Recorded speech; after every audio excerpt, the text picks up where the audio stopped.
Hello, happy Wednesday. It's Dr. Andrea with Restoration Chiropractic. It's the Awareness with Andrea, the Wednesday edition. We're going to talk about a couple of things today. I don't think I'm going to be on for very long, frankly, but I did have a couple things I wanted to say to you today. I've got actually a lot to get done, and so I'm popping on to say hi, and I'm getting back to work.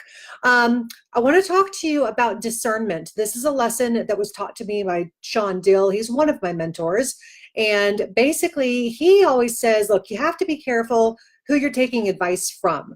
And this really got run home to me today with my daughters. My daughters are taking health advice from family members who are not all that healthy themselves. And of course, because they love these family members, they think these family members are the bee's knees and like everything is fabulous, they're listening to what they say, and frankly, the advice that these family members are giving them is not going to be helping them.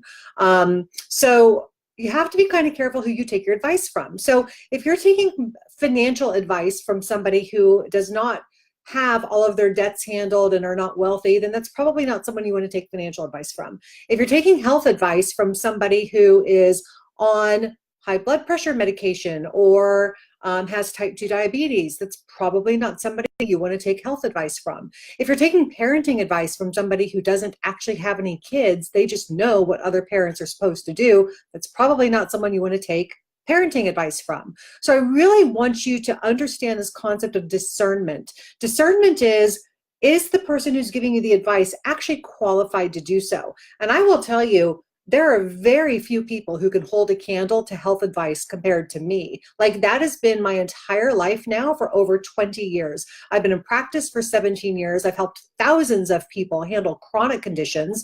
I have helped people with nutrition and chiropractic and lifestyle changes. Very few people can hold a candle to me. Don Clum, he's better than me. I'll give a little plug there. I take advice from him. But my daughters are listening to people who have blood pressure problems, high cholesterol, high blood pressure, and did I say blood pressure? Oh, blood sugar problems. And frankly, like, they're not even discerning that this advice is coming from people who aren't very healthy. So just be aware of that. In any area of your life, practice discernment. Listen to people who are experts, true documented experts in what you want to learn about. Okay, now listen, if you've been to my office, you know I have a couple of fish. I've got a male beta and a female beta. My male beta has been sick. He is on his last legs, like he's definitely dying, but he still has good energy. Like, he comes and he says hi to me, and if I can get him into a littler container, he'll eat. He can't eat in the bigger tank because he's not able to control his swimming all that well. Honestly, I don't know what to do. I don't know whether to just like let him peacefully go. It could be weeks before he goes, or I don't know if I should euthanize him. So I'm a little bit struggling with that. Like, every day I come in to check and see how he's doing, and every day he like waggles his little fins at me. He doesn't really, but I pretend he does.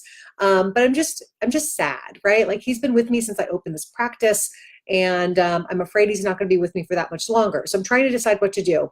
I know if it were me, I do not want to be euthanized until I'm ready. But like, how can the fish tell me, right? Like, if it were me, I would just want to be allowed to peacefully go on my own with people who love me around. So that's kind of what I'm doing with my fish. But I'd love your opinion on that. I did euthanize a goldfish once, and it was not as calm of an experience as I thought it would be, and I don't really want to do that to my beta.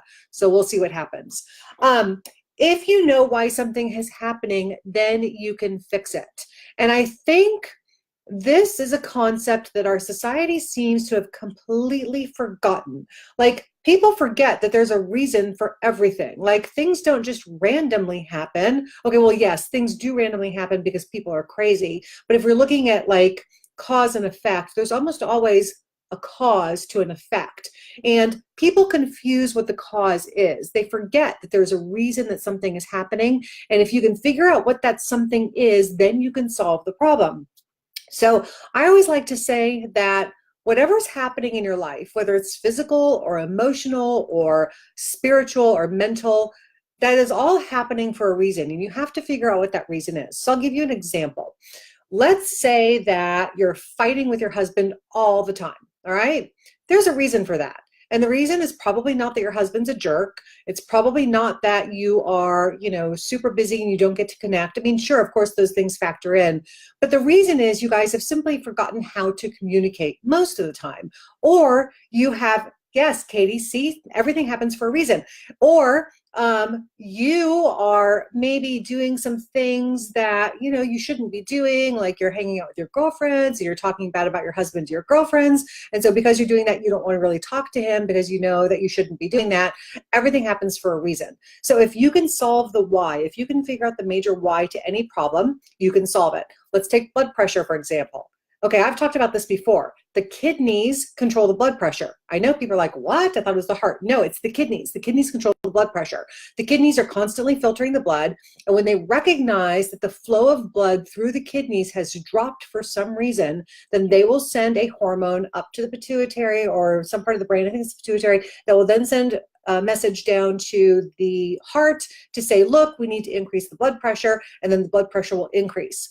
So if you know that mechanism, then all of a sudden blood pressure is not this big mystery. Like, why do I have to go on blood pressure medication? Well, because your blood pressure overall has dropped, and there are reasons for that. So let's take a look at the reasons the blood pressure has dropped, and then you can solve the problem without medications. So anyway, just a little hello and Wednesday edition of Awareness with Andrea. Again, like I said, I just don't want to be on too long, but I want to pop on and say those couple things. I've been thinking about them. Listen, my office is in Calabasas. If you're local and you have health conditions that you don't know how to handle, shoot me a message or call me. I'm happy to talk with you. I might be able to help. I offer a free keto and fasting support group. I'm happy to talk with you via Facebook. And if you want to become a patient because you think your nervous system is not communicating properly, we should talk about that too. But I will tell you, I have transformed thousands of people's health in the 17 years that I've been in practice, and I am here ready to serve you. So if you have any questions, you know how to reach me. Shoot me a message, call me, 818-661-6369. And I hope you have an amazing Wednesday afternoon. Here in Southern California, it has finally warmed up a little bit. We're having beautiful spring-like weather. I hope you are too. I think it's snowing in Alaska. One of my girlfriends said that. And that's it. Be grateful, have fun, and love lots always. And I'll talk to you tomorrow. Thanks. Bye.